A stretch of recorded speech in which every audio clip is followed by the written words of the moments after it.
দাদা, আমাদের কাজ আপনার কেমন লাগলো? কাজ তো ভালো হয়েছে, খুব ভালো হয়েছে না? আপনার কোনো কমপ্লেন আমাদেরকে নিয়ে কোনো কমপ্লেন নেই। বা কোনো মানে সাজেশন যে আমরা কি করে আরো বেটার করতে পারবো? আমরা কোনো কমপ্লেন যেগুলো ছিল এগুলো তো সলভ করে দিয়েছি, যেগুলো কমপ্লেন ছিল যেগুলো সলভ করে দিয়েছি না? আপনি তাহলে আমাদেরকে রিকমেন্ড করবে তো অন্য কারোর কাছে? ঠিক আছে। অলরেডি এক দুজনকে রিকমেন্ড করেছি। যাক দাদা, ঠিক আছে দাদা, থ্যাংক ইউ। আগরতলার মেলার মাঠ এলাকায় আমরা একটা কমপ্লিট মোবাইল স্টোর ডিজাইন করেছি। ঘরটা অনেক পুরনো ছিল আর উপরে টিন দেওয়া ছিল।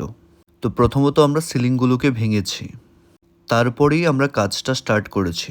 ঘরটা একদমই ছোট থাকার কারণে আমাদের ডিজাইনটাও খুব ভেবেচিন্তে করতে হয়েছে। এটা হচ্ছে ফাইনাল লুকসটা। আমাদের সিলিংটা পুরো প্লেন রাখা হয়েছে আর তার মধ্যে প্রোফাইল লাইটের ডিজাইন করা হয়েছে। স্টোরের কাস্টমার ওয়েটিং এরিয়াটা আমরা ইউভি মার্বেল শিট দিয়ে ডিজাইন করেছি এবং বিলিং এরিয়ার পেছনে আমরা ডাব্লিউপিসি লোভার দিয়ে ডিজাইন করেছি। তার মধ্যে একটা লোগো লাগানো হয়েছে।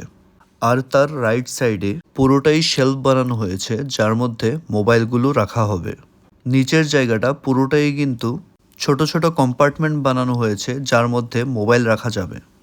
এমন ধরনের কাজ করাতে হলে কিন্তু আমাদের সাথে অবশ্যই যোগাযোগ করে নিতে হবে। আর কারোর যদি ফোন কেনার ইচ্ছে থাকে তবে মেলার মাঠ হ্যালো ইলেকট্রনিক্সে কিন্তু অফার চলছে। খুব ভালো প্রাইসে খুব ভালো ফোন পেয়ে যাবে। আর আমাদের ভিডিওটা দেখিয়ে দিলে স্পেশাল ডিসকাউন্টও পেয়ে যাবে।